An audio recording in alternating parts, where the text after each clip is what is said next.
Pronto! Bom dia, doutor Felipe Quintela.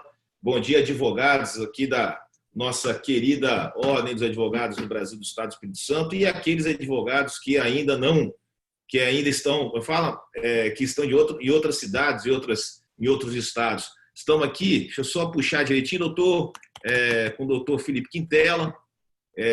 Doutor Felipe Quintela, para quem não sabe, e eu tenho certeza que todos aqui têm total conhecimento, ele é doutor, mestre, bacharel em Direito pela UFMG, ele é professor de Direito Civil da Faculdade de Direito Milton Campos e do IBMEC, ele é coordenador geral do curso de graduação em Direito da Faculdade de Direito Milton Campos, professor do curso de mestrado em Direito da Faculdade de Direito da Faculdade de Direito Milton Campos, advogado, consultor jurídico, autor de artigos jurídicos,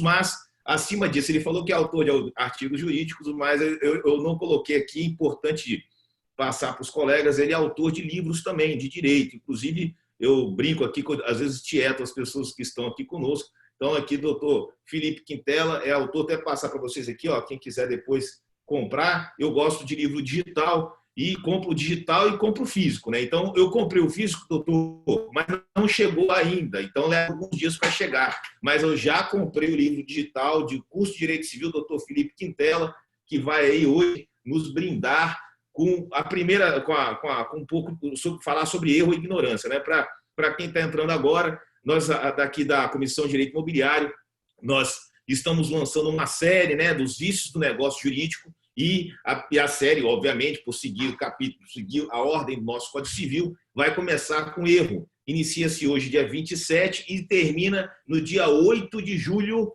né, com simulação, né, com o doutor Marcos Herdar, que é também mestre, doutor em Direito da Universidade Federal de Pernambuco. Doutor Felipe, seja bem-vindo, muito obrigado. Não posso deixar também de agradecer a doutora Bruna Lira Duque, que me passou o contato do senhor e dos demais professores. Muito obrigado pela presença, muito obrigado pela participação, pelo carinho de me atender super bem, tá? Gostaria, em nome de todos os advogados da Comissão de Direito Imobiliário que estão assistindo o senhor, não somente aqui, como também pelo YouTube, agradecer a presença, o carinho e a participação. Para nós, o seu conhecimento é extremamente importante para o nosso dia a dia, tá ok? Fica à vontade, doutor Felipe. Maravilha, Alencar, muito obrigado. Preciso necessariamente começar agradecendo esse convite tão honroso, né, que me foi feito pelo doutor Alencar, por sugestão da minha querida Bruna Lira Duque, né? Vou já dispensar os pronomes de tratamento muito formais, viu, Alencar? Porque eu gosto de um ar mais moderno, se vocês me permitirem. Eu sei que no nosso meio, né, da advocacia, a gente tende a ser mais formal, né? Mas eu prefiro mais leve, eu me sinto mais à vontade, sobretudo hoje, para que a gente possa conversar sobre esse defeito tão interessante, né, e tão importante, que é o erro. Bem, eu penso que para a gente começar qualquer conversa sobre defeitos do negócio jurídico, a gente precisa sempre lembrar que os defeitos têm a ver com a proteção da autonomia. Na verdade, todos os defeitos vão ter a ver, em alguma medida, com a autonomia privada. Você está me ouvindo bem, Alencar? A conexão está tranquila? Eu só estou puxando aqui o celular porque eu vou acompanhar pelo YouTube no celular. Claro. Maravilha. Qualquer problema, você me avisa, que às vezes acontece, né, esse probleminha de conexão. Mas então, como eu estava dizendo, né, todos os defeitos giram em torno da questão da autonomia, né? E alguns defeitos, né, têm a ver especificamente com a manifestação de vontade. São justamente aqueles defeitos que a gente chama de vícios do consentimento. Aliás, vale a pena até chamar a atenção para isso. Eu vi recentemente, mais de uma vez, em publicação nas redes sociais, pessoas fazendo referência a todos os defeitos do negócio jurídico como vícios do consentimento, quando, na verdade, só 3 são vícios do consentimento, né, que são o erro, o dolo e a coação. Porque ali o problema está justamente na manifestação de vontade, né? No caso da lesão do estado de perigo e da fraude contra credores, o defeito não está na manifestação de vontade, né? O defeito só está na manifestação de vontade no erro, no dolo da coação. Por isso, esses é que são denominados vícios do consentimento. E o erro é o primeiro deles. O erro, se a gente fosse fazer uma pesquisa histórica, né, provavelmente foi um dos primeiros, né, que apareceu lá no direito romano, né? é um defeito muito antigo, né? Então, qualquer obra que você consultar vai trazer uma notícia. É muito comum, inclusive, você ver as espécies de erro substancial com as referências por meio das expressões em latim, né? Por ser um defeito tão antigo. Mas vamos, então, começar a examinar esse defeito tão interessante, né? Que é o erro. O problema do erro, né? Qual que é o problema do erro? O erro consiste em uma manifestação de vontade que o sujeito não teria manifestado não fosse por uma ideia falsa da realidade que ele tem, né? Inclusive, o Código Civil, até hoje, utiliza uma expressão que vem do direito mais antigo, chamando o erro de erro ou ignorância. Na verdade, no dia a dia, a gente nunca chama esse defeito de ignorância, mas o próprio Código ainda utiliza essa expressão. Então, conceitualmente, o erro é o defeito que se manifesta em uma manifestação de vontade que o sujeito não teria emitido não fosse uma ideia falsa da realidade que ele tem. Então, em termos conceituais, a ideia é muito simples. Mas é claro que não pode ser qualquer erro, né, que torna o negócio anulável. E aí, então, é que a conversa vai começando a ganhar densidade. Antes, no entanto, é preciso que a gente se lembre, né, como a gente está falando de autonomia privada, que desde a sistematização do direito romano, né, sobretudo pelo pensamento dos alemães no início do século XIX, e aí sem dúvida alguma que o Savigny, né, é o maior expoente, né, desse momento, houve uma preocupação com a vontade, né, e em especial com a manifestação da vontade. E isso por quê? Porque facilmente a gente consegue perceber que em algumas situações a vontade que o sujeito efetivamente manifesta ao celebrar um determinado negócio jurídico não coincide com aquilo que a gente poderia chamar de vontade real do sujeito, né? Em algumas circunstâncias isso acaba acontecendo. E aí, naturalmente, que surge um questionamento. Se houver divergência entre a vontade real do sujeito e a vontade que ele efetivamente manifestou, a vontade que ele efetivamente declarou, qual vontade deve ser levada em conta pelo direito? Qual vontade deve produzir efeitos?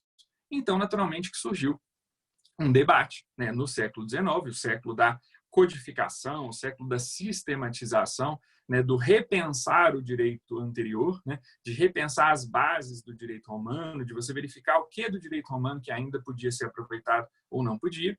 E aí, então, logo vai surgir essa dúvida na obra do Savigny. E o Savigny vai, primeiramente, discutir a proteção da vontade real, né, da vontade real. Eu não falo alemão, então não vou usar aqui pronunciar, mas muitas vezes vocês vão ver essas expressões, inclusive, com a nomenclatura em alemão, né? A teoria da vontade, querendo se referir à teoria da vontade real, no sentido de que, havendo divergência entre a vontade real e a vontade declarada, deveria prevalecer, para fins de produção de efeitos jurídicos, a vontade real. Mais tarde, os autores alemães vão dizer, olha, não é muito interessante que o direito proteja a vontade real, porque isso traz um problema de ordem prática muito grave, né? Porque a vontade declarada é aquela que foi externada, né? Então, o exame da vontade declarada é muito mais objetivo, né? A gente sabe que há problemas todos ligados à interpretação das palavras, mas pelo menos a vontade declarada, ela tem forma, né? Ela ganhou palavras, né? Ela ganhou uma manifestação oral ou escrita. Enquanto a vontade real, só o sujeito conhece, né? Então é muito difícil você discutir a vontade real. Então surgiu um segundo entendimento no sentido de que, por mais que se quisesse proteger a vontade, né, a gente precisa lembrar que ali, aquele momento do século XIX, é justamente o momento forte, né, da ideia da autonomia da vontade. Né? O paradigma da autonomia da vontade é o que está ali em pleno vigor. Né? Então, por isso, essa preocupação com a vontade real. Mas vence esse posicionamento no sentido de que, olha, a vontade declarada é a vontade com a qual a gente pode trabalhar, né, porque ela ganhou forma, porque ela foi externalizada. E essa, então, vai ser a chamada teoria da declaração. Então, você vai ter dois posicionamentos que, desde aquela época, vão disputar espaço. E o direito brasileiro acabou aderindo à ideia de que deve prevalecer a vontade declarada, justamente por toda a sua facilidade prática, né? Por mais que ela não corresponda à vontade real, né, por mais que o direito se preocupe com a vontade do sujeito, né, a gente consegue trabalhar com aquilo que ele externalizou. A gente não consegue ter acesso àquilo que ele pensou. E essa, então, ficou sendo a regra no nosso direito desde o Código Civil de 1916. Mas o direito brasileiro adotou um posicionamento não rígido, né? Por mais que a regra seja a vontade declarada, em alguns casos, e aí esses casos têm que ser específicos na lei, o direito vai tentar proteger a vontade real do sujeito, mas só em alguns casos. Então, a primeira hipótese, a gente vai entrar no artigo 110 do Código Civil. O artigo 110 do Código Civil trata da chamada reserva mental, né? Dizendo que subsiste a declaração de vontade, ainda quando, né, o sujeito tenha feito a reserva mental de não querer o que manifestou. E ali a gente tem a comprovação de que o Código adotou a teoria da vontade declarada, a teoria da declaração. Subsiste a vontade declarada, ainda que o sujeito tenha feito a reserva mental de não querer o que manifestou, salvo se dela tinha conhecimento o destinatário. Então, ali a gente encontrou uma primeira exceção. Se o destinatário da manifestação de vontade conhece a vontade real do sujeito, aí, nesse caso, vai prevalecer a vontade real. Se o destinatário não conhecer a vontade real do sujeito, aí vai prevalecer a vontade declarada. E além dessa hipótese do artigo 110, né, a ressalva da parte final do artigo 110, que é a primeira exceção em que o direito brasileiro vai proteger a vontade real em detrimento da vontade declarada, as outras hipóteses são justamente os vícios do consentimento, né? Porque em todos os vícios do consentimento, o sujeito acaba declarando uma vontade que não corresponde à vontade real. No caso do erro, o que caracteriza o erro? No caso do erro, há uma manifestação de vontade que não corresponde à vontade real do sujeito por um engano espontâneo. O sujeito não foi induzido a erro. O sujeito incorreu em erro espontaneamente. Isso aconteceu, digamos, sem querer. Mas ainda assim, na hora que ele parou para entender o que ele tinha feito, ele percebeu que a vontade real dele não correspondia à vontade que ele havia efetivamente manifestado. Essa, então, vai ser a primeira hipótese de exceção em que a legislação vai permitir a vontade real para dar a ela efeito, em detrimento da vontade declarada. O segundo caso é o do dolo, né, que vocês vão ver na semana que vem. E aí vocês vão ver que o dolo é muito parecido com o erro. Na verdade, o que acontece no dolo é que o dolo é um erro induzido, né? O grande problema ali continua sendo a falsa da realidade. Mas enquanto no defeito que a gente chama de erro, esse engano, essa ideia falsa da realidade, ocorreu espontaneamente ao sujeito, né? No caso do dolo, essa ideia falsa da realidade foi incutida nele pela ação maliciosa do outro sujeito com quem ele negociou. E no caso da coação, né? A coação, então, mais famosa, mais fácil até da gente entender, que é o terceiro vício do consentimento, o sujeito manifesta uma vontade que não corresponde à vontade real, justamente por conta da ameaça que é feita a ele. Então, nessas três situações, o Código optou por tentar resguardar a vontade real. Agora, curiosamente, se vocês forem observar no Código Civil, vocês vão ver que a coação tem uma disciplina menor, a do dolo um pouquinho maior que a da coação e a do erro é maior. Porque é um defeito mais complicado, por assim dizer. Justamente porque na coação e no dolo, né, não é muito complicado você imaginar que o sujeito deve mesmo sofrer os efeitos do desfazimento do ato pelo fato de que ele agiu em violação à boa-fé. Tanto o sujeito que coagiu, quanto o sujeito que incutiu a ideia falsa da realidade no outro com quem ele negociou, todos esses dois sujeitos violaram objetivamente a boa-fé, sem falar que agiram de má-fé.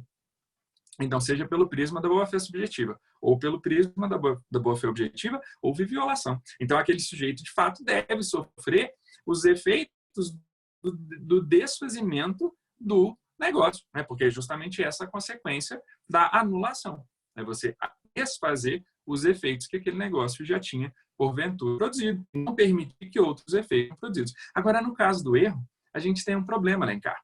Um problema grave, que é o fato de que, como o erro é espontâneo, né, você não tem ali, a princípio, uma quebra da boa-fé.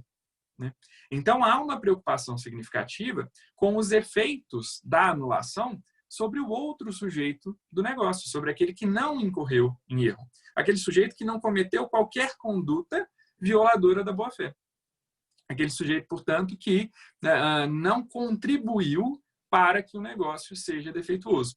E essa é justamente a questão que pega no debate do erro atualmente. Né? Mas então, vamos agora para o Código Civil.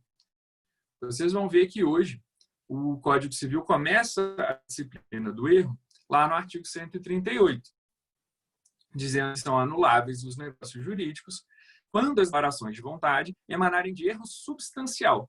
O texto do Código de 16 parava por aqui.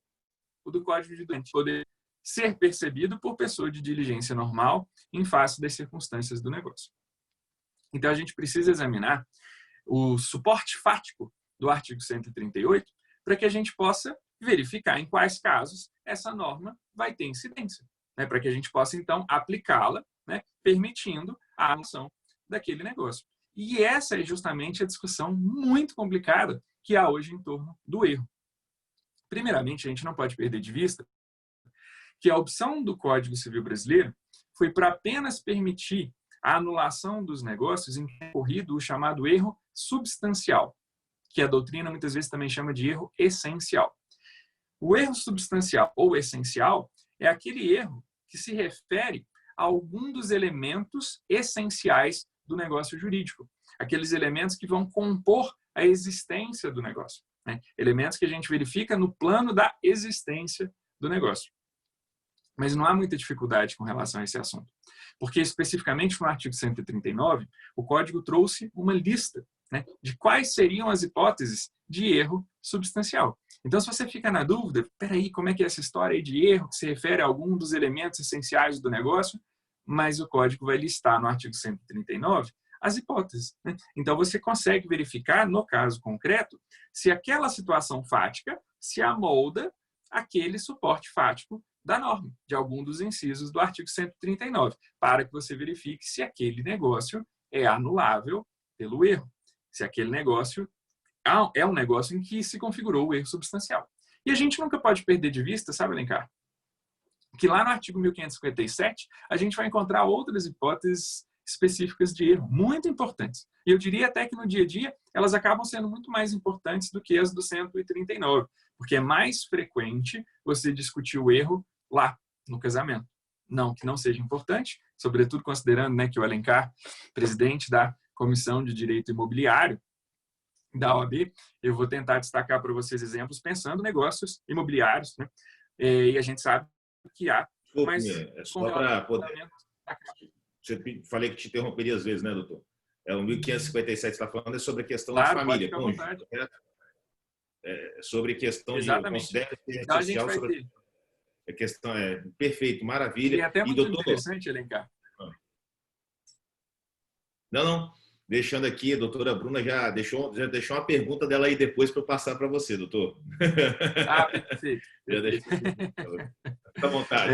Mas tem até uma situação curiosa, no artigo 139, né, porque a gente sabe que o Código de 2002, sobretudo, né, ele foi elaborado a várias mãos, né? O Moreira Alves foi quem elaborou o anteprojeto da parte geral, e já agora me fugiu aqui realmente o autor que elaborou a parte do direito de família. Assim, triste isso até, mas me fugiu. Foram pessoas diferentes, né? E aqui no 139 você vai encontrar a expressão erro substancial. Já lá no 1557 você vai encontrar a expressão erro essencial. Mas, na verdade, o sentido é o mesmo, porque o erro substancial é o erro essencial e vice-versa. Então, a gente sempre precisa lembrar que, além das hipóteses 139, a gente tem também aquelas hipóteses do artigo 1557. E se tudo correr bem aqui ao longo da nossa conversa, se o tempo permitir, a gente vai verificar cada uma dessas hipóteses em que se considera ou substancial. Mas há um problema trazido pelo Código de 2002 para essa discussão, né? Como a gente tinha visto no início, o problema mais grave do erro é o fato de que o sujeito que negociou com aquele que errou vai acabar sofrendo os efeitos da anulação sem que ele tenha cometido qualquer conduta contrária à boa-fé, sem que ele tenha agido mal, por assim dizer. Então, houve uma preocupação no século XX, justamente quando a gente estava virando do paradigma da autonomia da vontade para o da autonomia privada, houve uma preocupação muito grande em proteger esse sujeito, para que ele não sofresse os efeitos da anulação quando a conduta dele foi uma conduta proba. E isso, então, foi discutido mundo afora, né? Sobretudo pelo menos pensando no nosso direito, né, na Europa e na América Latina. Você vai ver essa discussão em diversos países aqui da América Latina e em países europeus. E aí, em 1942, vem o novo Código Civil italiano. Em geral, os países da América Latina e os países da Europa tiveram os seus primeiros códigos civis ainda no século XIX. Dentro desse contexto, o Brasil foi um até que demorou um pouco mais, apesar de a gente ter começado a trajetória da codificação em 1860, você pode até retroagir até 1855, o ano da contratação da consolidação das leis civis, mas em 1860 você já começa a ter ali a publicação do esboço do Código Civil de Teixeira de Freitas, que foi o primeiro projeto de Código Civil brasileiro. Mas essa trajetória vai ser longa no caso brasileiro, e ela vai desde a década de 1850, que foi quando o Teixeira de Freitas começou a trabalhar, até 1º de janeiro de 1916, quando é promulgado o nosso Código Civil. Então, nós tivemos um Código Civil um pouco mais tarde. Mas, em geral, os países da América Latina e da Europa tiveram Código Civil na segunda metade do século XIX. Alguns poucos na primeira metade, e alguns poucos no início do século XX. Mas depois veio um movimento, porque aí a gente teve códigos civis dentro do paradigma da autonomia da vontade. De repente, você começa ao século XX, você tem a Primeira Guerra Mundial, você tem toda a movimentação comunista, depois você vai ter a Segunda Guerra Mundial, o fascismo, ou seja, você vai ter vários fatos no direito do século XX que vão impactar, quer dizer, vários fatos no século XX que vão impactar o direito, não tem como, e que vão impactar o direito civil. Então, acabou acontecendo de vários países que já tinham um Código Civil criarem um novo para substituí-lo. A França, por exemplo, não teve. A França manteve até hoje, ainda mantém o Código original de 1804. Claro que com várias alterações, mas ainda mantém. Agora, Portugal tinha tido um código em 1867, depois em 1966 teve um outro. A Itália, que tinha tido um código ainda também lá nos idos de 1850 ou 1860, me fugiu agora da memória exatamente o ano do primeiro Código Civil italiano, teve um outro em 1942, e assim por diante. E acaba que o Código Italiano de 1942 foi muito lido no Brasil, sobretudo pelos membros da comissão organizada pelo Miguel Reale.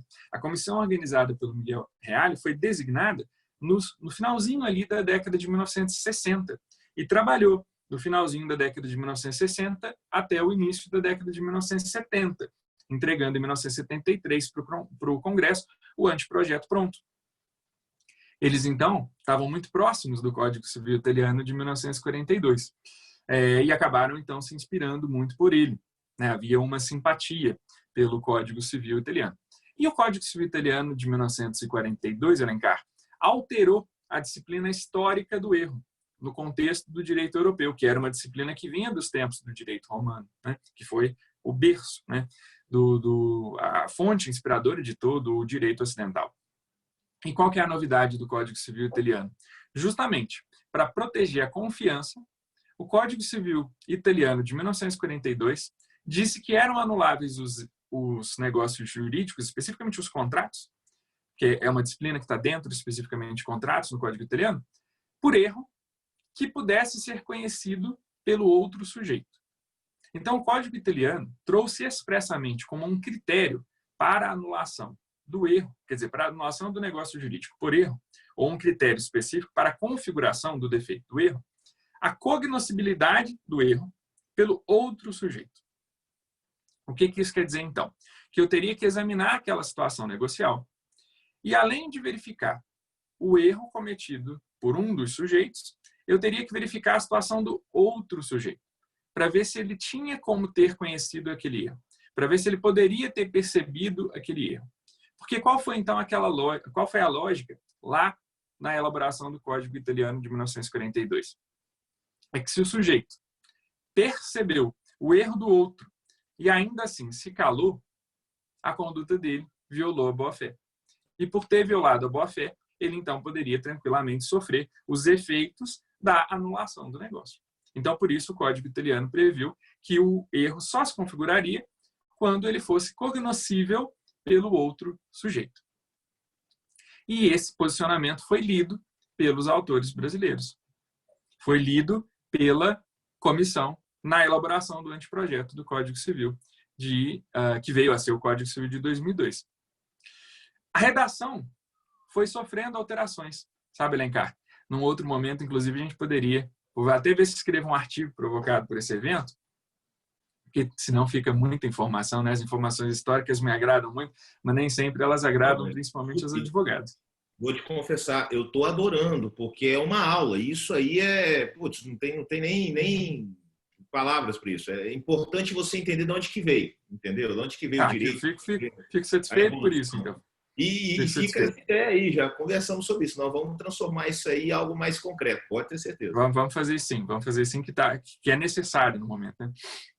Mas eu já tive a ocasião com os meus alunos, meus queridos alunos, todo semestre de negócio jurídico, eu sempre coloco eles para fazerem essas atividades, e a gente já teve a ocasião de montar até um quadro com a trajetória do texto. O texto redigido pelo Moreira Alves e depois as modificações que ele foi sofrendo no trâmite no Congresso Nacional. E justamente nessas modificações veio essa discussão se o Código Civil brasileiro iria ou não iria seguir o modelo italiano, exigindo a cognoscibilidade como um elemento para a configuração do erro. Então, chegou a ver uma das redações, ela é bem próxima da redação italiana, mostrando que a opção foi pela cognoscibilidade. Mas, lá nas discussões que houve, nas alterações que o texto sofreu, a gente acabou chegando a essa redação final, que hoje está no artigo 138. E o que é que consta na parte final do 138? Que esse erro substancial é um erro que poderia ser percebido por pessoa de diligência normal em face das circunstâncias do negócio. E aqui, Alencar, eu não tenho vergonha de confessar a minha dificuldade de interpretar esse trecho, né? E eu fico mais confortável por saber que essa não é uma dificuldade minha, é uma dificuldade compartilhada, né, por todos os estudiosos desse defeito. Porque para alguns, e eu costumo, inclusive em aula, né, eu sempre uso os meus alunos, né, para contribuir, né, para as pesquisas, na ideia de que educação não é simplesmente o professor transmitir alguma coisa, mas é uma construção, é pesquisa também. Então, eu sempre pergunto para eles, o que é que vocês entenderam desse trecho? E aí eu sempre dou uma situação hipotética, né? Crio lá uma situação em que Caio negociou com Maria, em que o Caio cometeu um erro, ele tinha uma ideia falsa da realidade, e aí eu pergunto para eles, na interpretação de vocês, desse trecho final do artigo 138, a referência é ao Caio, que é o sujeito que errou, ou é a Maria?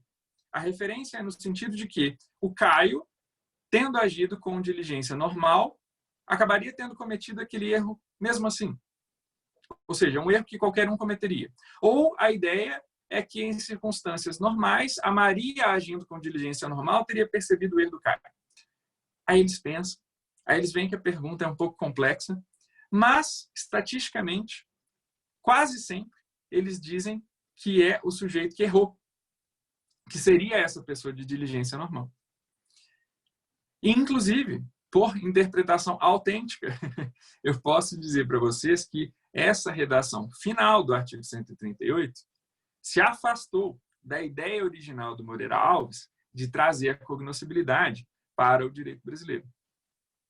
Mas, ainda assim, como o texto ficou, no mínimo, ambíguo, a redação, pelo menos, não é tão clara, há muitos que, inspirados pelo direito italiano, e inclusive sabendo que, inicialmente, discutiu-se a adoção do modelo italiano, no caso do direito brasileiro, quando nós elaboramos o nosso segundo código, assim como a Itália, leem na parte final a referência ao sujeito com quem o negócio foi celebrado.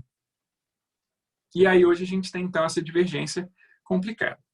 Alguns, então, vão dizer, só se configura o defeito do erro se, além de ser substancial ou essencial, o erro for tal que poderia ter sido, ou deveria ter sido, ou foi percebido pelo outro sujeito. Esse é um posicionamento, seguindo a linha do direito italiano. Não vão olhar, os autores que defendem esse posicionamento, para a situação daquele que errou. Basta ver se o erro é substancial. Sendo substancial, a gente olha para a situação do outro sujeito, para ver se ele deveria ter percebido, se ele poderia ter percebido, ou se ele efetivamente percebeu o erro. E aí dizem que o negócio só será anulável se essas perguntas tiverem respostas afirmativas. Ele percebeu, ou não percebeu, mas deveria ter percebido, porque poderia ter percebido. E era isso que se esperava dele por conta da boa-fé. Mas há um outro entendimento, que é um entendimento mais tradicional. Um entendimento que não mudou um pouco da lógica, da tradição que já vinha desde os tempos mais remotos e que era a linha do Código de 16. E esse entendimento vai dizer o seguinte, não, a ideia que o Código quis trazer aqui foi de que o erro grosseiro não torna anulável o negócio, mesmo que ele seja substancial. Justamente para proteger a confiança, né? Porque ainda que tenha sido um erro essencial, ainda que tenha sido um erro substancial, ou seja, ainda que o direito, nesse caso, tentasse proteger a vontade real em detrimento da vontade declarada, mas se foi um erro grosseiro, não deve haver proteção. Porque o direito protege as pessoas que agem bem, né? O direito protege as pessoas que têm um padrão objetivo de conduta que é correto. Agora, se aquele sujeito foi negligente, né? Se ele celebrou o negócio e ele nem se deu ao trabalho de conferir os elementos essenciais daquele negócio, ele não merece ser protegido. E aí, então, dizem, a ideia é que o erro não pode ser grosseiro. O erro tem que ser excusável ou desculpável. Ou seja, é um erro que outras pessoas, naquelas mesmas circunstâncias, poderiam ter cometido também. E justamente por ser um erro que outras pessoas também poderiam ter cometido, aí, nesse caso, então, deve haver a proteção. Deve haver a proteção, porque é um erro tal, né, que pessoas diligentes também teriam cometido. E aí, então, a gente vai acabar dando apelidos para esses posicionamentos e a gente vai dizer, então, que há aqueles que defendem que o erro, além de substancial ou essencial, deve ser excusável. Essa é, digamos assim, a corrente mais antiga no Brasil. É uma corrente anterior, inclusive, ao Código Civil de 2002. É uma corrente que, mesmo na ausência dessa exigência no texto do Código Civil de 16, já dizia que, até por uma questão de proteção da boa-fé, o direito não podia considerar anuláveis os casos em que o erro, muito embora substancial, foi grosseiro. Aquela pessoa, né, aquela velha história do brocardo romano, né? O direito não protege quem dorme. Então, se você não foi atencioso, se você não foi diligente, se você cometeu um erro grosseiro, você não está protegido. Essa é uma escola tradicional, é uma interpretação muito antiga desse defeito que vem lá dos tempos remotos do direito romano. No entanto, aqueles que adotaram a visão italiana, que tem toda uma construção, né, tem toda uma construção por trás, vão dizer, olha, o erro não tem que ser excusável. A excusabilidade não é um elemento desse defeito. Para que se configure o defeito, o erro tem que ser cognoscível pelo outro sujeito com quem o negócio foi celebrado. E aí, então, essa vai ser a corrente da excusabilidade. Da cognoscibilidade. Então, a gente vai ter a corrente da excusabilidade e a corrente da cognoscibilidade. Disputando, então, a interpretação do artigo 138. E como eu tinha dito para você ainda há pouco, né? Eu confesso a minha dificuldade de interpretar. Porque eu, não sei se por influência, né, da minha formação pela UFMG, professores sempre muito voltados à obra do Caio Mário. Eu tive professores que todo semestre recomendavam o Caio Mário, às vezes complementando com outros autores, mas o Caio Mário, digamos assim, era o referencial teórico. Foi, então, meu referencial teórico por indicação dos professores da graduação. Só para distrair, eu, minha faculdade, eu lia 2 livros. Um deles era sempre o Caio Mário. Então, eu segui alguém, Marco Aurélio de Souza Viana, eu acho que também é de Belo Horizonte, eu acho que, mas isso. Caio Mário. Caio Mário era a minha prova dos 9 era o Caio Mário. Era mesmo? eu até confesso aqui, muito humildemente, sabe, Alencar, que eu gostei muito quando eu comecei a ler Orlando Gomes e eu vi que o Orlando Gomes divergia tanto do Caio Mário. E eu confesso também, muito humildemente, que eu comecei a me encantar mais pelo Orlando Gomes, às vezes, do que pelo Caio Mário. Mas a referência que os professores passavam era sempre o Caio Mário, né? Ainda conversei sobre isso recentemente com o civilista, né? Chegou um momento, logo ali no meu 4º período, mais ou menos, em que eu já era apaixonado pelo direito civil, eu tinha 7 coleções, né? Então eu lia todos esses 7 autores, começando lá por Clóvis Bevilacqua, que foi uma paixão à primeira vista, né? Chegando até os autores, às vezes um autor mais recente, mas eu gostava mesmo era de chegar até a geração do Caio Mário, sobretudo quando eu comecei a entender a dinâmica de Caio Mário, Orlando Gomes, Washington de Barros Monteiro, Silvio Rodrigues e Miguel Maria de Serpa Lopes, que eu acho que são os grandes clássicos do direito civil do século XX. A minha Caio Mário e Washington de Barros, era uma guerra entre os alunos que gostavam de Washington de Barros e os alunos que gostavam de Caio Mário. Sério, Nessa geração eu li Caio Mário sempre, mas tinha uma predileção pelo Orlando Gomes e pelo Miguel Maria de Serpa Lopes. Mas a minha paixão já era pelos autores mais antigos, Clóvis Bevilacqua, e depois que eu fui até o Teixeira de Freitas, então, aí eu fixei a minha paixão pelo direito do século XIX. Isso ajudou, né? Isso ajudou a ter uma visão dessa construção, né? Porque o direito é uma construção. Antes de ter feito esse estudo, às vezes parecia que um dia veio o código e ele só trouxe aquilo que sempre era daquele jeito. E de repente a gente percebe que não, né? Você pega hoje o 138, olha, ele traz uma novidade que é nova mesmo, né? Novidade.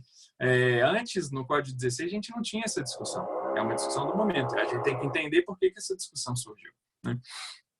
Mas então, hoje a gente vai ter essas duas correntes disputando a interpretação do artigo 138. Eu confesso que talvez por essa base, né, por essa formação que eu tive na graduação, eu leio o 138 e eu sempre penso que essa referência é a excusabilidade, né? Os meus alunos muitas vezes confirmam essa visão, mas eu tenho amigos que eu respeito e admiro muito, né? Professores de direito civil e às vezes professores especificamente da parte geral do direito civil, que ao contrário me dizem que não conseguem entender a minha leitura. Dizendo, olha, para mim está claro que essa referência da parte final do artigo 138 é a referência à cognoscibilidade. E aí eu acabo dizendo para eles, olha, mas justamente são vocês que fizeram algum tipo de intercâmbio na Itália, ou que fizeram uma parte do mestrado na Itália, que fizeram uma parte do doutorado na Itália. Eu não consigo afastar a ideia de que a visão de vocês é uma visão prejudicada, porque vocês estão inspirados pelo direito italiano. Só que lá no Código Italiano aparece a expressão cognoscível, então você realmente não tem qualquer dúvida, né?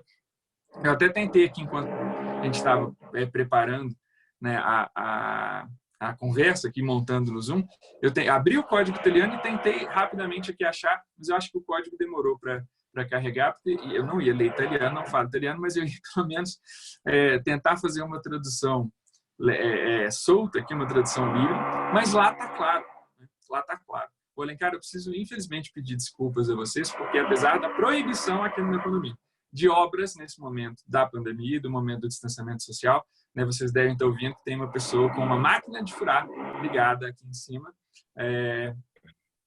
Lamentável. Doutor, foi até tema da nossa comissão esses dias falar sobre o limite do poder do síndico em tempos de pandemia. Isso aí. Então, aqui no condomínio agora instalaram. Não está atrapalhando, não. Só dá uma barulhada, mas a gente vai levar isso aí tranquilo. Vamos tentar relevar. Eu peço desculpas a vocês por isso. Mas, enfim, eu estava falando para vocês justamente da questão do. Tá vendo? Me distraiu até o problema. Sim, do Código Italiano. Vou ver daqui a pouco aqui se eu consigo achar para vocês o texto. Pois é. Então, lá, o erro é cognoscível, lá ninguém discute. E aí, Alencar, eu concordo com o exame, né, que se faz lá na Itália. É uma ideia de você proteger o outro sujeito do negócio, né? É de dizer, olha, a vontade real realmente é importante. Se desse para proteger a vontade real, seria ótimo. Mas o grande problema é que, nesse caso, se eu proteger a vontade real do sujeito que errou, eu vou acabar afetando aquele outro sujeito que não errou e que não praticou qualquer conduta que seja reprovável, né? Ele não violou a boa-fé. Então, assim, em termos de lógica, eu acho a lógica do direito italiano perfeita. Mas quais são as duas oposições que eu levanto a essa leitura?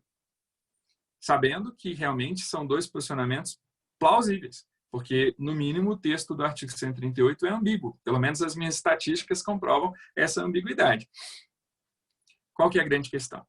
O Código Civil brasileiro trata, no artigo 147, do chamado dolo por omissão, ou do silêncio doloso, da omissão dolosa. E o que é que configura o dolo por omissão ou a omissão dolosa? É justamente a conduta do sujeito que, percebendo o erro do outro e tendo, portanto, o dever imposto pela boa-fé de suscitar o erro, dizer, olha, você está partindo de um pressuposto que é falso. Vamos mesmo concluir a celebração do nosso negócio? Eu tenho aqui o dever de te informar que eu percebi que você está partindo de uma premissa falsa, que você está trabalhando com uma ideia falsa da realidade, que você está incorrendo em erro.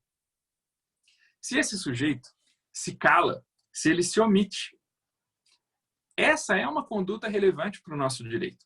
Tanto que o artigo 147 considera anulável o negócio por esse defeito específico, né? É um caso específico do dolo, que é o dolo por omissão ou omissão dolosa, né? Está claríssimo lá, olha, veja. Nos negócios jurídicos bilaterais, o silêncio intencional de uma das partes a respeito de fato ou qualidade que a outra parte haja ignorado constitui omissão dolosa, provando-se que sem ela o negócio não se teria celebrado. Ou seja, essa ressalva final vai remeter justamente à questão da essencialidade, da substancialidade ou não daquele fato. O código só admite a anulação se aquele fato fosse essencial, o que vai levar então a um erro essencial ou substancial. E o que é que configura esse defeito? É justamente o silêncio daquele que percebeu o erro. Então, pensando no direito brasileiro, o que eu digo para os meus colegas é o seguinte, ora, interpretar o artigo 138 no sentido de que o erro tem que ser cognoscível iguala, ou pelo menos equipara, o erro, com toda a construção dele, ao dolo por omissão, a omissão dolosa, que já é prevista por outra regra específica do nosso direito. E ainda com uma objetividade maior. Porque no artigo 147, né, quando você vai discutir o dolo da outra parte, você vai ter o ônus de provar que ela se omitiu, né? Ou seja, você protege a confiança. O outro sujeito só vai ser afetado se aquele que está arguindo o defeito puder provar que ele se omitiu, que houve de fato o silêncio sobre aquela característica essencial que ia repercutir no negócio. Por isso eu costumo até dizer para os meus alunos, hoje em dia é muito interessante você poder conversar pelo WhatsApp. E aí, pensando em negócios imobiliários, Alencar, eu me lembro, por exemplo, quando eu me mudei da minha casa para o apartamento em que eu moro atualmente. Uma das coisas que me encantou por aqui foi a vista que o condomínio em que eu moro permite, porque é um bairro novo aqui da região, é o bairro que fica a Faculdade Milton Campos, e eu acabei me apaixonando por esse condomínio em que hoje eu moro, que fica na beira de uma mata, com uma reserva de proteção ambiental. E dependendo do ponto em que o apartamento está, na torre, você tem a vista da mata ou você tem a vista da rua. Então, eu levei muito isso em conta. Não foi o aspecto determinante, mas eu levei isso muito em conta. E quando, então, escolhi o apartamento, a primeira corretora que me mostrou me disse, olha, nada dessa vista vai ser alterado, porque tudo que você consegue ver aqui é protegido. Há construções onde podia haver construções. Onde não há construções, não é permitido haver construções e a mata protegida vai continuar sendo assim. Aí, passado um ano mais ou menos, eu até gravei um vídeo para os meus alunos e postei nas redes sociais. Passado mais ou menos um ano que eu já morava aqui, começou de repente a construção de uma torre. Ela não prejudica em nada a minha vista, ela está lá numa montanha no fundo, está até bonita a torre. Pode causar ali um dano ambiental significativo. As pessoas discutem muito isso, inclusive, porque de fato o município permitiu que se abrisse uma nova rua naquela área que até então era parte da mata e permitiu, inclusive, a construção dessa torre. Essa região aqui tem prédios muito altos, porque ela fica na fronteira entre Belo Horizonte e Nova Lima, e enquanto Belo Horizonte tem restrições muito fortes à construção nessa região, porque é uma região alta, é uma região, inclusive, que pode bloquear os ventos que chegam a Belo Horizonte.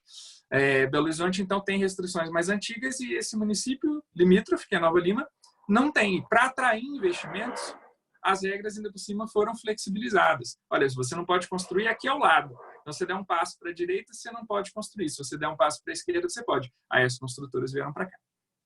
Mas eu negociei, desde que eu negociei esse apartamento, já trocava mensagens pelo WhatsApp. Então, tinha lá a mensagem da primeira corretora que me atendeu, dizendo essa vista é definitiva, nada dela vai se alterar. Onde há construções, as construções permanecerão, onde não há, não vai haver.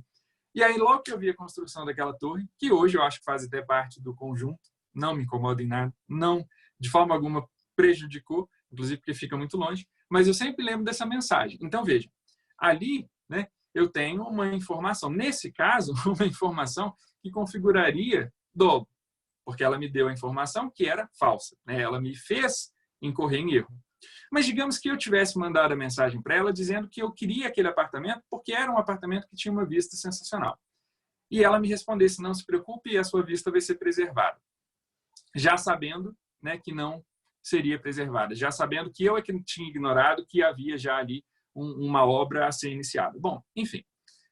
Fato é que hoje, com as conversas com o WhatsApp, você pode ter prova que seja utilizada para convencer o juiz da omissão dolosa, né? Se você está o tempo inteiro ressaltando, né, que você quer aquele imóvel por conta do silêncio, de repente, ou por conta da acessibilidade, ou por conta do sossego, ou por conta da vista, né?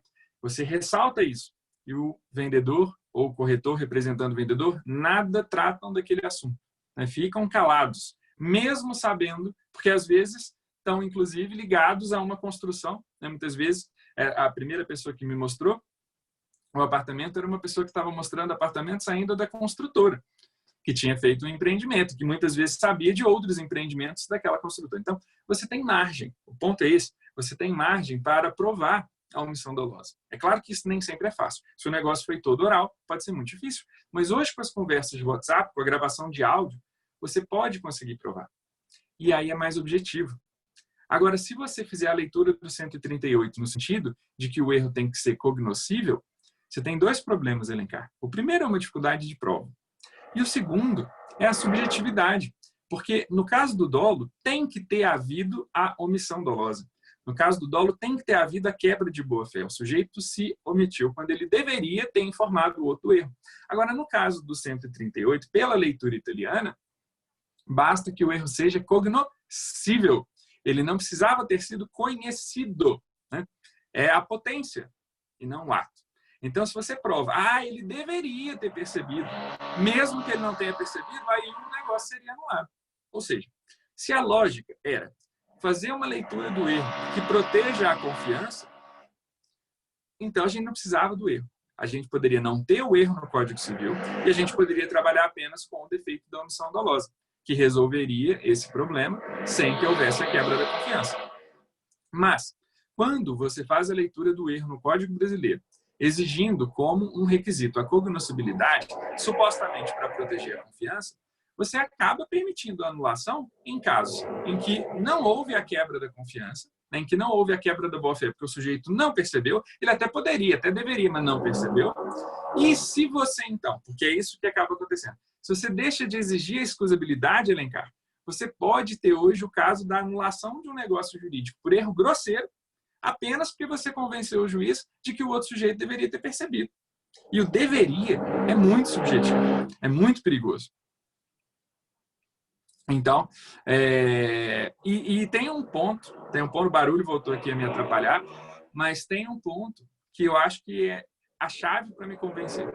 É que o Código Civil italiano não tem o defeito do dolo por omissão. Então, no caso do direito italiano, é só o erro cognoscível que resolve esse problema. No caso brasileiro, como nós temos o dolo por omissão no artigo 147, eu não consigo ver muito sentido em a gente fazer uma leitura do erro, transformando todo esse defeito num outro defeito que vai aparecer logo abaixo, e com uma disciplina muito mais simples, né? Então, mas enfim, é uma leitura muito subjetiva, né? Tem vários autores, inclusive amigos, que fazem essa interpretação, no sentido da cognoscibilidade. Então, quem for, num caso concreto, trabalhar com alguma hipótese de erro, tem sempre que tomar muito cuidado com essa discussão, porque ela poderá prejudicar depois, né, a sua atuação. Só para dar para vocês uma notícia jurisprudencial, porque a doutrina se divide bastante. Agora, jurisprudência recente até do STJ, posterior ao Código de 2002, ainda exigiu que o erro fosse excusável e não exigiu que o erro fosse cognoscível, né? Então, isso é algo significativo. Não significa, claro, que o STJ não possa, num caso futuro, mudar de posicionamento, mas o posicionamento que tem foi no sentido da excusabilidade e não no sentido da cognoscibilidade. Bom, então essa, sem dúvida alguma, é a discussão com a qual a gente não pode deixar de se preocupar quando a gente tiver que trabalhar com erro, por conta dessa mudança trazida pelo Código Civil de 2002.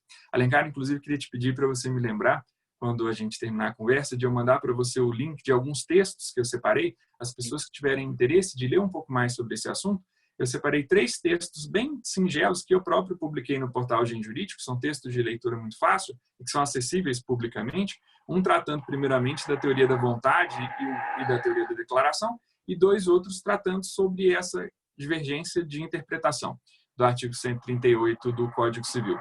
E um outro texto maravilhoso, os meus textos são mais antigos, de 2017, E há um outro texto maravilhoso, publicado pela Revista Brasileira de Direito Civil, a RBD Civil, ano passado, 2019, por um pesquisador aqui de Belo Horizonte, que trabalhou com essas questões todas. E aí ele traçou um panorama, é um artigo científico, né, completo, publicado num periódico, então ele traçou um panorama bem longo, né, explicando todas essas questões. O texto está muito bem escrito, muito informativo, escrito pelo Lucas Oliveira. Eu só discordo do Lucas porque ele acaba se vendendo ao direito italiano, e aí ele conclui, então, é claro que o direito brasileiro seguiu a cognoscibilidade. E aí até, o Alencar, brincadeiras à parte, nesse ponto, é preciso chamar a atenção do seguinte: é um erro que às vezes a gente vê acontecendo. Quando a gente tem um debate jurídico, a gente tem sempre que ter o cuidado de verificar se o nosso debate é sobre a lei como ela é, sobre o direito vigente, ou se o nosso debate é sobre a lei como ela deveria ser, sobre como nós gostaríamos que o ordenamento jurídico fosse. Isso é tão antigo que os próprios romanos já diziam, né, que você podia debater o direito de lege lata, considerando a lei que está, ou de lege ferenda, considerando a lei futura, a lei que você gostaria de ver sendo criada. E sem dúvida que o papel da doutrina não é ser escola da exegese, como queria Napoleão, e apenas explicar a lei. Longe disso. O papel da doutrina realmente é um papel de construção. A doutrina tem que ser crítica, ela tem que propor. Mas o cuidado do leitor, quando ele vai à obra doutrinária, é de distinguir a crítica que a doutrina faz, que às vezes é um recado para o legislador, olha, você deveria alterar a lei, ou às vezes é um recado para o juiz, cuidado na hora de aplicar a lei. Ele deve distinguir essa leitura crítica que a doutrina faz e tem que fazer, daquilo que é a lei atual. Sob pena, inclusive, de querer usar, num caso concreto, uma interpretação que aquele doutrinador faz muito bem feita, mas que não pode ser feita daquele dispositivo legal que está em vigor. Às vezes a gente não toma esse cuidado. E aqui, né, assim, com o coração doendo, porque estou fazendo uma crítica a amigos muito queridos que eu tenho, eu penso que eles estão fazendo uma interpretação de lege ferenda, né? Se você me perguntasse se eu tivesse como participar da elaboração de um novo Código Civil ou de uma reforma dos defeitos do negócio jurídico, e você me perguntasse o erro deveria ser um defeito, eu te diria, não acho que deveria ser um defeito. Acho, claro, assim, sinceramente, no caso brasileiro, com o dolo por omissão previsto no artigo 147, já bastava, porque você já vai proteger a pessoa naquela situação em que ela merece uma atenção porque errou e em que o outro, né, pode até sofrer os efeitos da anulação porque se omitiu, quando deveria ter agido, ou seja, ele quebrou a boa-fé. Então, penso que isso resolveria. A gente não precisaria do erro como um defeito. Então, se ele fosse revogado, eu como crítico do direito, não viria qualquer problema. Mas o fato é que temos o erro. Né? Temos o erro com essa disciplina e temos ainda o dolo por omissão. Então, considerando o direito vigente, por mais que eu me encante com a ideia italiana da proteção da confiança, né, no sentido de, olha, vamos dificultar, porque eu não tinha dito isso com essas palavras, né, tão claramente, mas o objetivo dessa construção que veio da Itália é vamos dificultar a anulação de negócios jurídicos pelo defeito do erro para proteger a confiança daquele que negociou com quem errou. Não é que a gente não queira proteger quem errou, mas a gente quer proteger o outro sujeito. Concordo com essa questão, concordo com essa visão. Mas não me parece que essa tenha sido a visão que veio no Código Civil de 2002, por vários motivos, como eu falei para vocês, pelas mudanças que o texto foi sofrendo, pelos debates, se a gente ficaria com a cognoscibilidade ou com a excusabilidade, com o fato de que o texto final aprovado é um texto que se afastou da cognoscibilidade, isso daí é aferível, se você estudar a história, a trajetória histórica do artigo 138, pelo fato de que o artigo 147 dá conta da omissão dolosa. Por esses motivos todos, me parece que essa é uma interpretação que as pessoas fazem mais de lege ferenda, como elas gostariam que fosse a lei. Revoga-se o erro, deixa de ser um defeito do negócio jurídico e a gente só vai proteger o erro no caso de ter havido uma omissão dolosa, de um erro que foi percebido pelo outro sujeito e que ele deixou de indicar. Então, me convenço ainda pela excusabilidade e ainda por cima porque a excusabilidade traz esse elemento, que eu acho que é importante. Você poderia até, numa reforma legislativa, eventualmente, juntar os dois elementos. Porque eu acho que mesmo quando você quiser privilegiar a anulação do negócio nos casos em que o sujeito percebeu o erro, ou deveria ter percebido, o percebeu sempre vai cair na omissão dolosa, né? Mas eu deveria ter percebido que ficaria no erro mesmo. mas eu acho que ele tinha que ser excusável, Alencar. Não consigo imaginar, mesmo que seja para, entre aspas, punir o outro sujeito pela sua omissão, não consigo ver um erro grosseiro, né, ensejando a anulabilidade de um negócio jurídico. O 147 tem esse cuidado. No 147, o erro grosseiro não torna vicioso, não torna defeituoso o negócio. Mas essa interpretação do 138 acabaria permitindo isso, porque se a interpretação for no sentido de que basta a cognoscibilidade, a excusabilidade é dispensada, então o erro grosseiro acabaria ensejando a anulação do negócio jurídico. Eu não consigo gostar dessa ideia, sabe? Só te interromper, doutor, porque você pediu para eu te falar quando estivesse chegando próximo a 11h30. Então, eu estou te informando. Isso. E só E fazer era exatamente o que eu ia te perguntar. A gente ainda tem uns 5, 10 minutos, né, esticando um pouquinho. Eu vou ver se eu consigo destacar alguns pontos, que eu acho que aí a gente fecha aquilo que é muito importante para essa conversa, do erro substancial.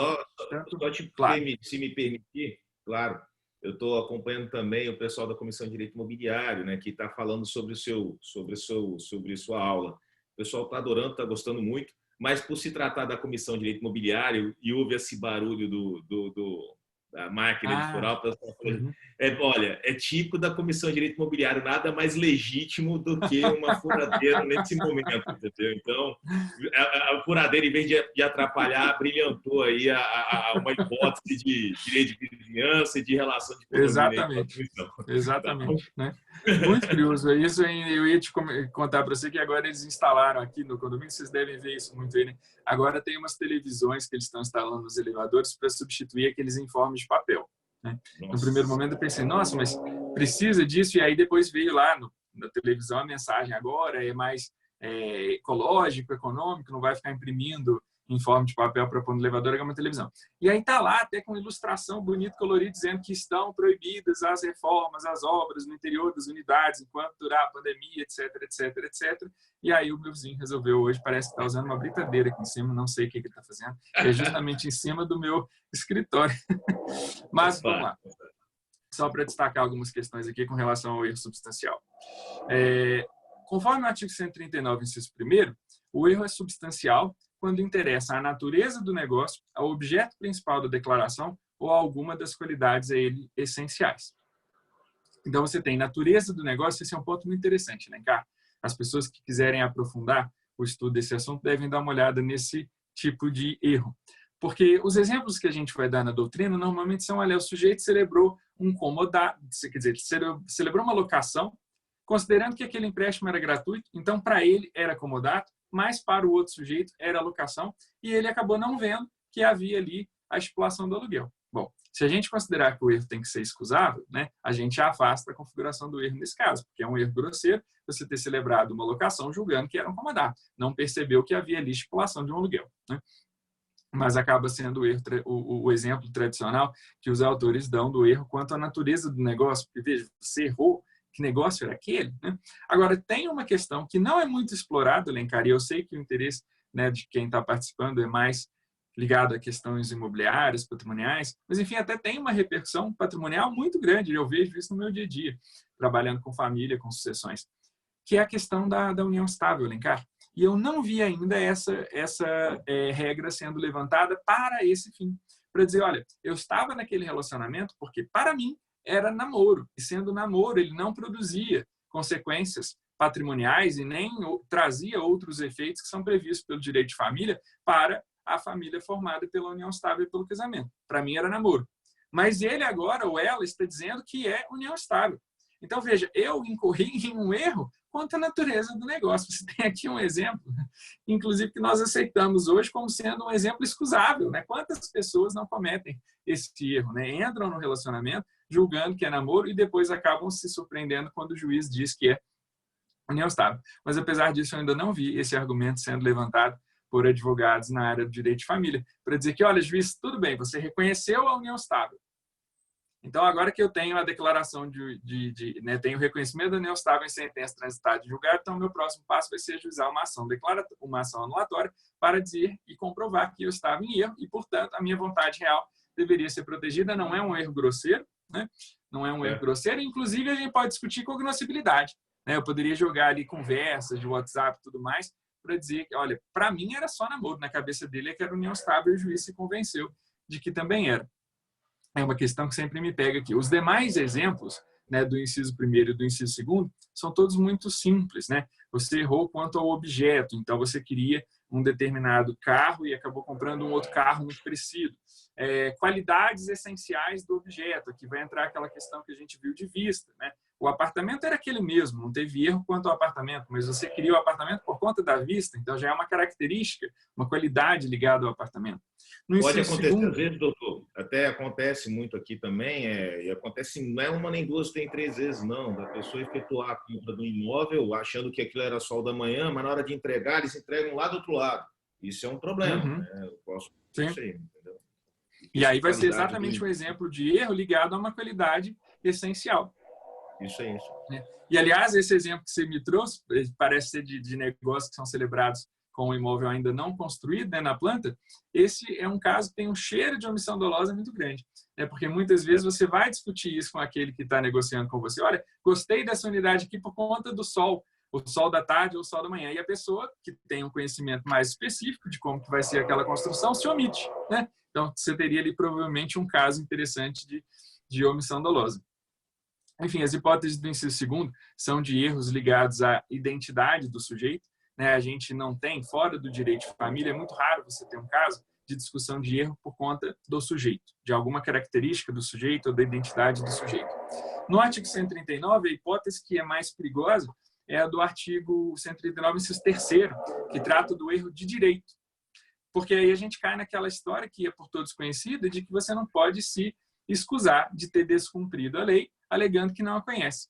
Então, o cuidado que a gente tem que ter aqui, quando for o caso de aplicar essa norma, é de ver, houve um erro de direito, mas o erro de direito, né, o seu entendimento equivocado daquela norma, não fez com que você a descumprisse. Não houve descumprimento. E aí, por isso, não se aplica aqui a ideia de que ninguém pode se escusar de descumprir a lei alegando que não a conhece. Aqui tem que ser uma situação em que não houve qualquer tipo de descumprimento, mas ainda assim você celebrou o negócio porque tinha aquela compreensão equivocada daquela determinada norma. E aí veja de novo elencar a importância da excusabilidade, né? Imagina, por exemplo, né, pensando aí nos negócios imobiliários, que você comprou um terreno e que uma parte desse terreno era protegida pela legislação ambiental. Você não poderia construir ali. Um terreno grande. Você tem uma parte pequena em que você pode fazer construções, uma parte grande que é de proteção ambiental.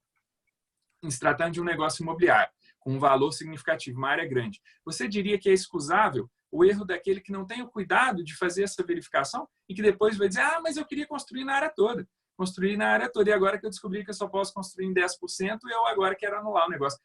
Esse erro me parece grosseiro. Eu não acho que o negócio deveria ser anulado nesse caso. E aí o prisma não seria se o outro sujeito percebeu ou não. Me parece que aqui a questão é se o erro é grosseiro. Ponto. E isso já afasta a possibilidade de você pedir a anulação do negócio. Você deveria, se tratando de um negócio imobiliário, aliás, conversei alguns dias atrás com o professor Eduardo Tomazevicius, filho da USP, né, que é uma grande autoridade em boa-fé, e ele dava justamente essa explicação com base na tese dele, da pesquisa de doutorado. A boa-fé tem a ver com agir corretamente. Em se tratando de um negócio imobiliário, você espera que o sujeito vá atrás de informações, porque as informações estão aí disponíveis, né? Tem as informações lá no cartório de registro de imóveis, né? Ou seja, a não ser numa situação em que haja realmente uma desigualdade muito grande de circunstâncias entre os negociantes, né? A gente provavelmente não seria o caso de alguém que comprou aquele imóvel grande para um empreendimento imobiliário, né? Possivelmente até uma pessoa jurídica, né? Então, volto a pensar que se o erro é um defeito no código, então que a excusabilidade é muito importante. O erro grosseiro não poderia causar a anulação do negócio. E aí, eu costumo dizer, doutor, só desculpe interrompê-lo, é porque na compra e venda de imóveis, as pessoas muitas vezes compram, até falo, somente quando se trata de imóvel, entendeu? Até eu brinco muito com os colegas e falo, o brasileiro, infelizmente, ele compra uma coisa de uma magnitude tão grande como é o imóvel, como se estivesse comprando uma roupa. E vai e compra na emoção mesmo. E aí fica essa subjetividade para verificar se isso é um erro grosseiro ou se isso é um erro substancial. Pois é. Isso é importante, só para ponderar isso. E agora eu já vi que eu estourei 5 minutos do tempo, mas eu ia só comentar com vocês rapidamente as hipóteses do erro essencial quanto ao cônjuge, lá do artigo 1557. No direito de família, a gente tem feito uma crítica à alteração promovida pelo Estatuto da Pessoa com Deficiência no artigo 1557, alterando as hipóteses do erro essencial e substancial com relação à pessoa do cônjuge. Ali, para a gente não exceder demais o tempo, sobretudo porque esse não é o objeto imediato, né, do interesse das pessoas que estão participando. Eu tenho duas perguntas para o senhor, hein, doutor. Ah, é? Que ótimo. Que ótimo. O que é importante a gente ver ali é que com a alteração feita pelo Estatuto da Pessoa com Deficiência, deixou de ser possível a anulação do casamento quando você descobre, depois do casamento, uma situação de deficiência mental que prejudica a vida em comum. Essa é uma questão complexa. Ainda ontem, lá no Milton Campos, em um evento, essa questão apareceu. Porque no passado, antes da alteração, se você descobria, depois de um tempo convivendo com o cônjuge, que ele tinha, por exemplo, uma situação de esquizofrenia ou alguma outra circunstância, né, mental que fazia com que, de repente, ele mudasse de comportamento, né? Mudasse de comportamento e tornasse insuportável a vida do casal, era possível a anulação do casamento. E com a anulação do casamento vinha o desfazimento de efeitos, e inclusive os efeitos patrimoniais. Agora não é mais possível. Então, se por acaso você vem a descobrir uma situação, tem algumas situações, Alencar, que a gente não percebe, mesmo numa convivência prévia, né, de um noivado, às vezes a gente não percebe. E vem a perceber, tem muito caso, vem a perceber só depois do casamento. Hoje não é mais possível a anulação. Então, o caminho, né, se você não tem um interesse em manter aquela sociedade conjugal, o caminho, primeiro, é a separação de fato, né, e para você poder desfazer o vínculo, você vai ter que se divorciar. Mas o grande problema do divórcio é que aí vem as consequências patrimoniais, né? Então, dependendo do regime de bens que você escolheu, vai haver a questão da ameação, você vai ter que discutir alimentos. Então, por isso a anulação do casamento era interessante nessas hipóteses, até mesmo para a proteção patrimonial. Mas o Estatuto da Pessoa com Deficiência acabou fazendo uma leitura muito rigorosa, né, no sentido de que toda anulação seria discriminatória, quando, na verdade, aqui a questão não é discriminar, a questão aqui é se é possível ou se não é possível a convivência daquele casal em virtude daquela circunstância, né? Aquilo já poderia ter até impedido o casamento antes, né? E está dentro da liberdade de casar ou não casar, casar com quem você escolhe, mas era uma questão de erro, porque você não tinha tido acesso àquela informação antes, você só descobriu depois. Mas hoje não é mais possível a anulação do casamento por esse motivo. Aí eu acho que podemos parar por aqui e ver as perguntas, né? Assim a gente não descumpre tanto tempo. Primeiramente, até agradecer ao senhor, doutor. Que aula. Tá gravado, então depois a gente vai enviar para a OAB, não sei como é que se ao vivo vai ficar, ou se não, encaminho a gravação, vou caminhar a gravação do senhor, doutor, e eu fico muito feliz, porque vou te confessar que eu aguardava uma coisa e eu fui brindado com uma coisa muito melhor, tá? Uma aula de história do direito, uma aula de filosofia do direito, uma aula de conhecimento técnico, de interpretação jurídica, achei uma maravilha. Depois eu vou pedir até um feedback aí de quem estiver assistindo para ver o que eles acharam, tá? Peço a todos vocês. Eu estou com duas perguntas, uma delas, claro, de quem? Doutora Bruna Lira Duque, a nossa querida amiga aí, professora, doutora, escritora. Não sei se o senhor deve ter visto, ler um livro, tem um livro, né, A Causa do Contrato, que é um livro maravilhoso, que eu fiz a leitura e expus lá na Comissão de Direito Imobiliário do AB do Espírito Santo. Mas vamos para a pergunta dela aqui. É possível fazer um negócio jurídico praticado com um deficiente intelectual capaz pelo Estatuto de Pessoas com Deficiência? Você leu a pergunta porque o sinal falhou um pouquinho só na hora que você leu. Alencar, é a pergunta que ela mandou aqui no chat? É isso, possível fazer alguma melhor. Relação entre o erro e o negócio jurídico praticado pelo deficiente intelectual? Isso, perfeitamente. Bruna, essa é uma questão muito interessante. Aliás, é um desafio, né, decorrente do Estatuto da Pessoa com Deficiência, porque literalmente, né, o artigo 6º do Estatuto considera que a deficiência não afeta a plena capacidade civil da pessoa, né? Inclusive enumera ali algumas hipóteses de negócio jurídico, simplesmente a título exemplificativo. A interpretação literal do artigo 6º conduz necessariamente à ideia de que não existe mais incapacidade em decorrência de deficiência mental. É sempre bom a gente estabelecer que nunca houve por conta da deficiência física. havia por conta da deficiência mental.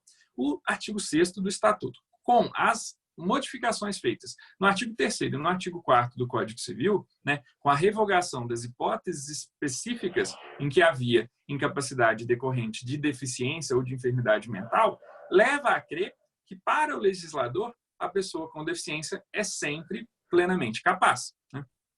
Curiosamente, ontem, acho que Bruna até teve a ocasião de participar, mas eu não tive ainda tempo, Alencar, de fazer essa conferência. Foi um evento cheio, eu estava lá comandando a sala, liberando os acessos, mas eu tenho a impressão de que a Bruna conseguiu participar desse evento ontem.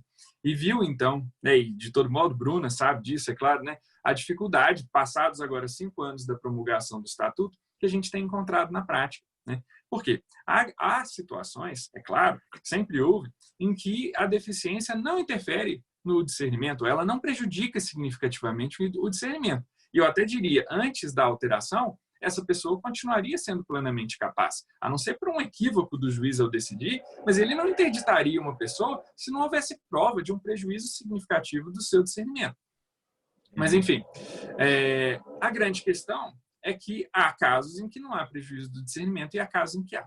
Com a mudança promovida pelo Estatuto, a primeira conclusão que a gente chega, a conclusão imediata, é no sentido de que a pessoa com deficiência é sempre plenamente capaz, né? E há muitos autores que fazem essa interpretação e há juízes que fazem essa interpretação.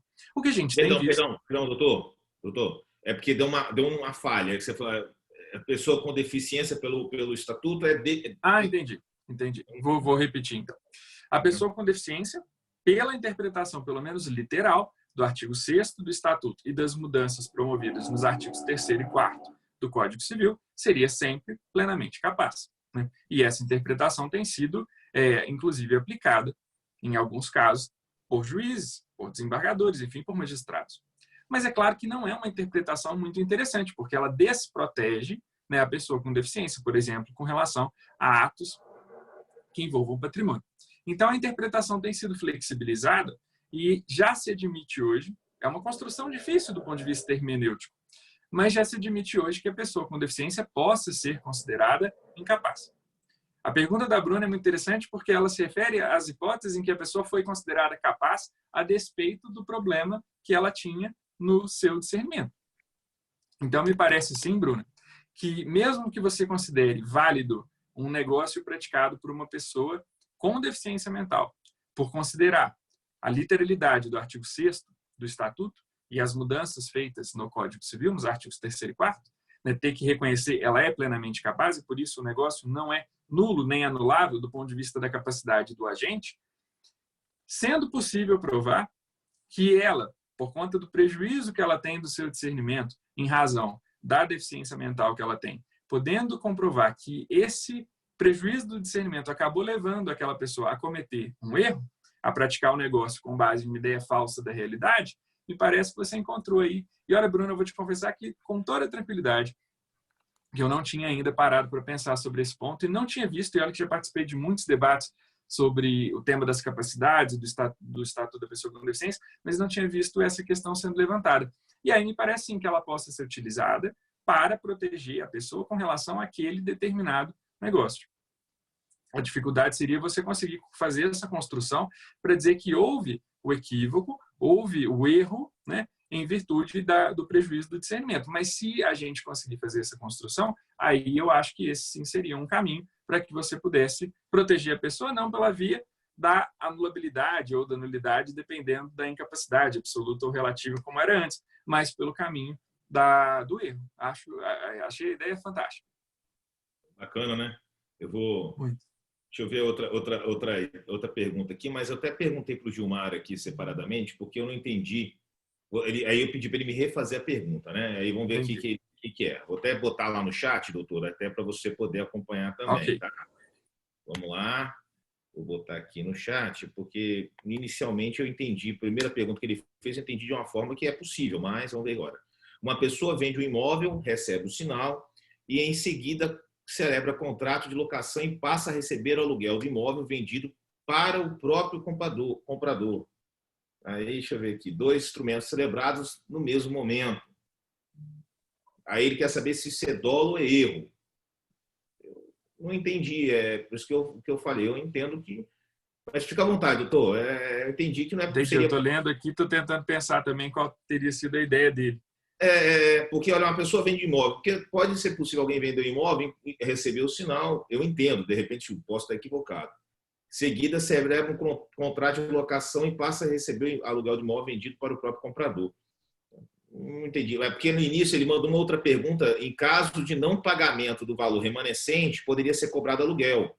Aí eu falei, olha, eu acho, até expliquei para ele, eu acho que isso seria nem erro nem dolo, acho que seria um negócio comum com qualquer outro, porque enquanto não houver quitação, não pode ocorrer o enriquecimento ilícito, né? Não poderia alguém ficar dentro do imóvel sem estar quitado. Então, eu entendi dessa forma, mas acho que mais ou menos por aí. Eu fui para esse caminho também. Me parece que ele está pensando mais numa questão de inadimplemento do que numa questão de defeito do negócio, né? Eu estou até, inclusive, estava fazendo a leitura esses dias do Tepedino, do Gustavo Tepedino, e ele falando sobre a possibilidade do enriquecimento lícito ser uma obrigação, não ser uma obrigação. Achei interessantíssimo, mas não é o tema agora. Mas se tudo der certo, doutor, espero que a gente possa fazer isso em outras ocasiões, porque é muita coisa. O Código Civil é imenso e existem inúmeras possibilidades. Eu já me coloco já que não tem mais à pergunta, disposição, doutor. viu, Alencar? Pode ficar à vontade, eu vou ficar muito feliz com futuros convites. Eu que fico feliz, tá? O doutor não tem noção da felicidade e torna a dizer, a forma com que eu estou sendo recebido, não somente pelo doutor Felipe Quintela, como também todos os outros mestres, professores, catedráticos que eu tive a oportunidade de ter o contato e sempre com a maior boa vontade do mundo se predisporam a fazer esse feedback e passar um pouco do conhecimento que vocês têm para a gente, tá? Eu vou aguardar o senhor passar os textos no WhatsApp e quem me conhece pode me chamar no WhatsApp, no Instagram, onde que vocês estiverem em contato comigo. E, doutor, muito obrigado, em nome da Comissão de Direito Imobiliário Notarial, Comissão de Direito Imobiliário, Urbanístico Notarial e Registral do AB Espírito Santo, em nome da ESA Espírito Santo, está aí passando aí os textos aí, do doutor Felipe. Quem já tiver aí já pode acessá-los todos. Muito obrigado pelo carinho. Deixa aí para o senhor as mensagens finais, que depois a gente encerra aí a nossa transmissão. Maravilha, Alencar. Eu só vou te pedir para voltar, para que a gente tenha mais iniciativa juntos, eu só vou te pedir para não me chamar de senhor. Não precisa dessa... Né? Hoje eu fico satisfeito porque eu estudei tanto para fazer a graduação, depois o mestrado e para fazer o doutorado, e não faço questão de título algum, muito menos o de senhor. Não precisa, pode me chamar de você. Mas, assim, brincadeiras à parte, eu fui também muito bem recebido por você, foi muito generoso quando fez o convite e sempre muito gentil, muito cordial em todos os nossos contatos, né? Então, fico assim, muito admirado, muito feliz, né? Porque é um momento de muita dificuldade, um momento tão ruim que a gente está vendo, né? Mas há aqueles frutos positivos, né? Que vêm, às vezes, de momentos ruins. E um deles foi essa aproximação que a gente está vivendo por conta da utilização dessas ferramentas remotas, né? Possivelmente, em tempos, se não fossem esses tempos, você teria organizado o mesmo evento, mas presencialmente aí no Espírito Santo, convidando pessoas mais próximas, né? Muito provavelmente eu não teria tido a chance de participar. Como te falei, eu terminei hoje a minha aula mais cedo, às 10h10, para poder participar, não teria conseguido participar presencialmente, né? Então, essa aproximação que a gente conseguiu em virtude do uso das ferramentas de comunicação remota, é pelo menos um aspecto positivo desse momento que, no geral, é tão ruim. Então, eu fico muito feliz por ter te conhecido, por ter feito esse contato. Agradeço mais uma vez a Bruna pela gentileza da indicação e, de coração, te digo que eu estou à disposição, que vocês precisarem de mim, inclusive quando for presencialmente. Eu amo Vitória, tem pessoas muito queridas, né, parentes sócio-efetivos que eu amo em Vitória, vai ser um prazer estar aí, então pode contar comigo, vamos juntos. Muito obrigado mesmo, um bom dia para você e para todos. Tá certo. Queridos, um abraço a todos. Muito obrigado pela participação, pelo carinho. Um grande abraço, doutor. Os aguardo aqui em Terra Capixaba, aqui no Iticumamuqué. Tá bom? Maravilha. Um abraço. Fiquem com Deus. Abraço.